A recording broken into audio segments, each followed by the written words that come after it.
Este es el sudario de Turín, un objeto que parece desafiar la ciencia y la historia. Una tela que impregna una imagen que nunca se había visto antes y no es una pintura, no es una marca de agua o una quemadura. Es algo que a día de hoy no se puede replicar ni aunque se intente. Científicos a lo largo de las décadas han intentado entender cómo quedó esa imagen impregnada y sobre todo de quién es ese rostro. Luego de muchísima investigación, este año se realizaron nuevos estudios que parecen confirmar lo que los ateos más temen. La pregunta es clara: ¿de dónde viene el sudario de Turín? ¿Qué secreto se esconde? Y lo más importante, ¿es o no es esta tela la que envolvió a Jesús después de su muerte? En este video vamos a responder a todas estas dudas, pero primero hay que conocer la historia.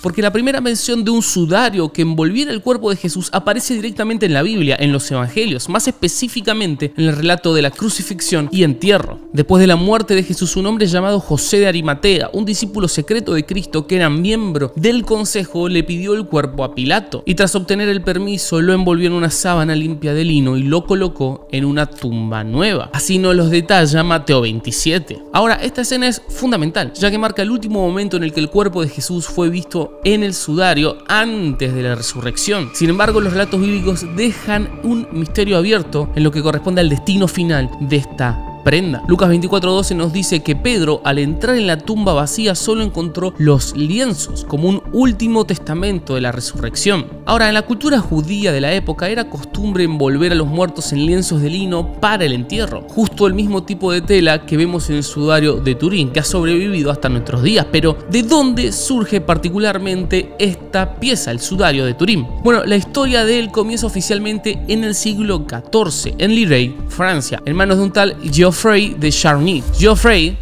para los amigos, era un noble y caballero cruzado con fe cristiana. Nacido en el siglo XIV, fue un noble francés, poeta y caballero cruzado que destacó por su devoción y por sus escritos sobre el código de honor y el ideal caballeresco. Fue una figura de gran respeto en la corte francesa de su época, admirado no solo por su valor en el campo de batalla, sino también por su profundo compromiso con la fe cristiana. La verdad es que me encantaría decirte cómo Geoffrey encontró el sudario, pero es uno de los grandes misterios que rodean a esta reliquia hasta el día de hoy. ¿Cómo lo obtuvo? Geoffrey no dejó registro alguno sobre cómo llegó a sus manos. Si es que lo encontró o lo heredó, etcétera, no lo sabemos, pero lo que sí sabemos es que lo mantuvo guardado durante mucho tiempo. Algunos historiadores creen que el sudario fue saqueado de Constantinopla durante la Cuarta Cruzada en 1204. La Cuarta Cruzada, que comenzó en 1202, es una de las más controvertidas en toda la historia de las batallas. Organizada en un principio por el Papa Inocencio III, tenía como objetivo reconquistar los territorios cristianos, pero en lugar de dirigirse a Tierra Santa para liberar Jerusalén, los cruzados cambiaron de rumbo y terminaron atacando y saqueando Constantinopla, la capital del Imperio Bizantino. Para los bizantinos, el saqueo fue devastador y marcó el inicio de un profundo declive en su imperio, que nunca se recuperó completamente, dejando una cicatriz en las relaciones de la Iglesia Católica y la Ortodoxa que perdura hasta el día de hoy. Ahora bien, si esta teoría es cierta, el sudario pudo haber pasado de mano en mano hasta llegar a Geoffrey. Sin embargo, no existen registros concretos que nos confirmen este vínculo.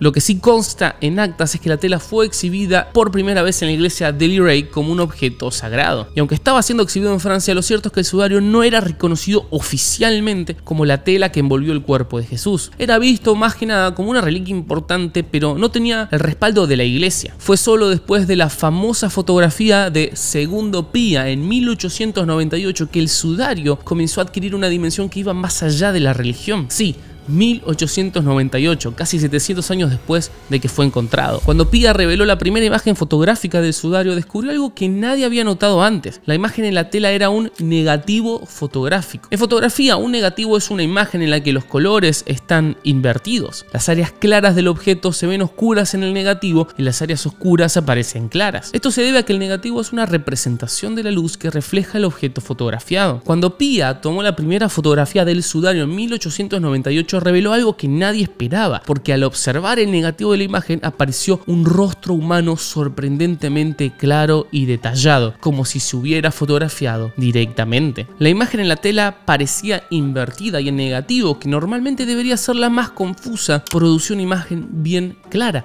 Mostraba el rostro de un hombre de forma realista. Este hallazgo era extraordinario porque en el siglo XIV, la fecha en la que la prueba de carbón nos situó al sudario en su momento, la tecnología de la fotografía aún aún no existía. O sea, nadie en la Edad Media habría tenido conocimiento sobre negativos fotográficos ni sobre cómo crear una imagen que pudiera transformarse tan claramente en un rostro humano al ser invertida con las técnicas modernas de fotografía. Esto llevó a muchos a preguntarse cómo se había formado esa imagen en la tela y a especular que pudo haberse producido de una forma única e irrepetible, como si un destello de luz hubiese impreso el rostro en la tela, en el lino. De inmediato muchos interpretaron que este podía ser definitivamente el rostro de Jesús, lo cual obviamente desató una serie de largas investigaciones. En 1988 la Iglesia Católica dio luz verde a una prueba de carbono 14 en el sudario de Turín, una decisión que muchos esperaban pudiera resolver el enigma de una vez por todas. Esta técnica de datación es comúnmente utilizada para determinar la edad de materiales orgánicos al medir la cantidad de carbono radioactivo, carbono 14,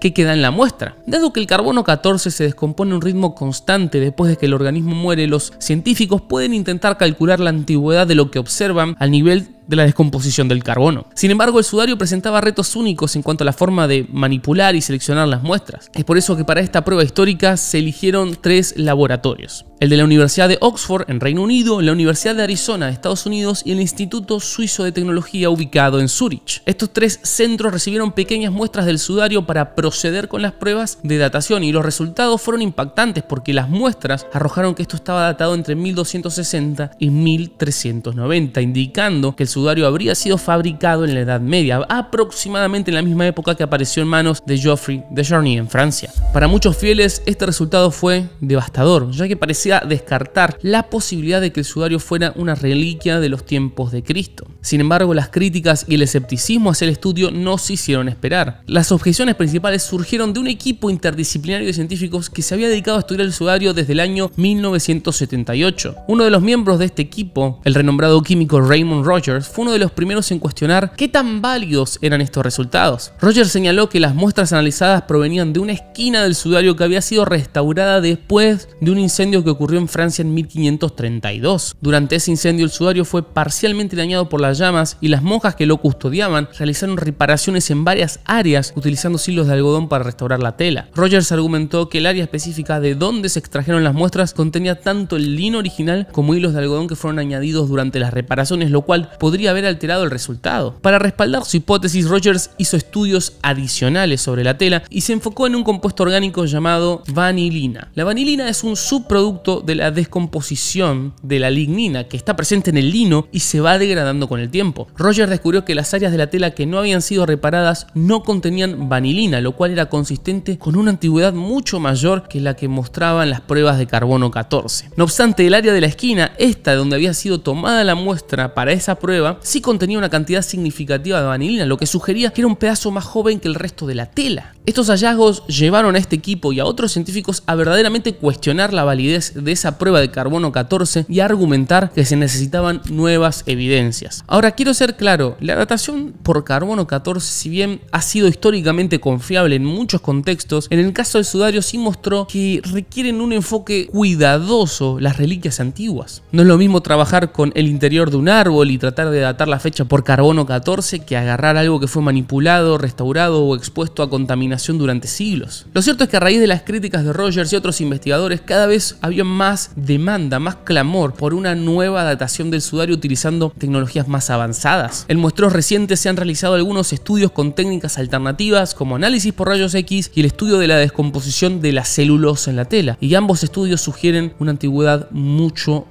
mayor, compatible con el periodo de tiempo en el que vivió Jesús. Sin embargo, la Iglesia y los científicos aún no han acordado una nueva prueba de carbono 14, en parte debido a la necesidad de preservar el sudario y de evitar más daños en la reliquia. Pero más allá de la antigüedad, el sudario desconcierta a la gente por la misteriosa imagen que presenta. La figura en la tela es la de un hombre con barba, marcado por flagelaciones, con heridas en las muñecas, los pies y el costado. La imagen no parece haber sido pintada definitivamente, y lo que es aún más sorprendente es que no hay rastros ni de pigmentos ni de tinta. Esta ausencia de materiales históricos ha llevado a los investigadores a concluir que la imagen fue formada causada por algún proceso desconocido que afectó únicamente las fibras de la superficie de la tela sin penetrarla en profundidad. Uno de los hallazgos más notables fue realizado por el físico John Jackson, que con su equipo descubrieron que la intensidad de la imagen varía en función de la distancia entre el cuerpo y la tela, dándonos una idea de tridimensionalidad. Esto significa que la imagen contiene información en 3 dimensiones, algo que ninguna técnica medieval podría haber logrado. Cuando observamos la imagen en negativo, se revela una figura aún más clara y detallada, con marcas de una corona de espinas en la frente y heridas compatibles con la de la crucifixión. Simplemente,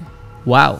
La teoría de que la imagen fue causada por radiación ganó popularidad en los últimos años. Paolo Di Lazzaro, un científico del Centro de Investigación de Energía Nuclear en Italia, sugiere que la imagen podría haber sido formada por una ráfaga de radiación ultravioleta, algo que requeriría una inmensa cantidad de energía, tan alta que inclusive hoy sería difícil de replicar. Según Di Lazzaro, si la imagen realmente se formó de esta manera, no cabría ninguna duda. Este evento es sobrenatural. Sobrenatural como pudo haber sido, por ejemplo, la resurrección de Cristo al tercer día. Lo que es increíble además es que pareciera que el impacto del sudario va más allá de la ciencia, porque su imagen ha influido muchísimo en cómo se representa a Jesús en el arte. Por ejemplo, antes del siglo VI no había un modelo estándar de cómo debía representarse a Cristo. Sin embargo, uno de los primeros íconos bizantinos conocidos, el Pantocrátor del Sinaí, muestra una sorprendente similitud con la figura del sudario. En esta obra, Jesús es representado con un rostro alargado, barba y un semblante solemne, características que coinciden con la imagen que proyecta el sudario. La similitud es tal que algunos historiadores del arte empezaron a especular que el sudario podría haber sido conocido por las primeras comunidades de creyentes e influido en cómo se representaba a Jesús. Si esta teoría es cierta, el sudario no solo habría moldeado la representación de Jesús en el arte cristiano, sino que también habría sido una herramienta de transmisión de la fe y el simbolismo de la figura de Cristo. Así, la influencia del sudario se extiende no solo a la religión, sino también a la cultura visual del occidente. Esto es lo que se sabía hasta ahora, pero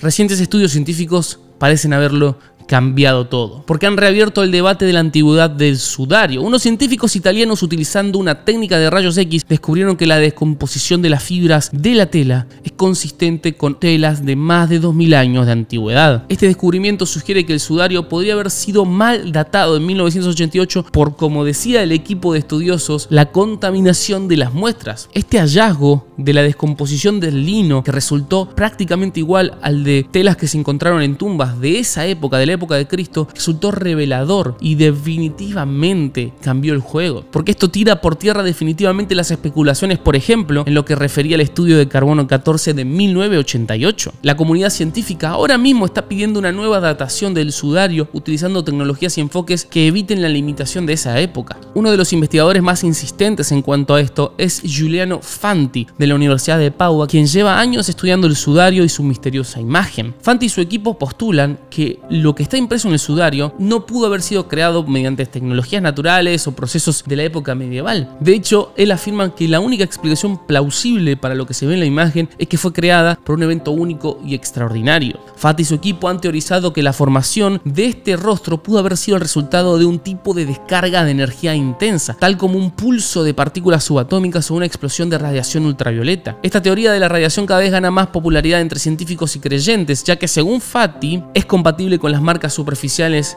del sudario. Y por supuesto, para quienes defienden la autenticidad del mismo, este evento energético tiene que ser la resurrección de Cristo. Según las escrituras, el cuerpo de Jesús resucitó al tercer día de su muerte, y este evento ha sido interpretado por algunos como una explosión de vida y energía divina. La teoría de Fanti sugiere que la radiación emitida durante un evento tan poderoso dejó esta impresión física en la tela, capturando el momento de la resurrección de Jesús. Creer o reventar el sudario de Turín es todavía un enigma. Para algunos una prueba tangible de que Cristo volvió a la vida, pero para otros más escépticos un artefacto fascinante sin una explicación clara. Lo cierto es que la ciencia sigue avanzando y quizás algún día podamos tener una respuesta definitiva sobre el origen del sudario, pero mientras tanto tendremos que conformarnos con otros descubrimientos que la ciencia ya ha hecho, como este, el cual puedes ver ahora mismo inmediatamente.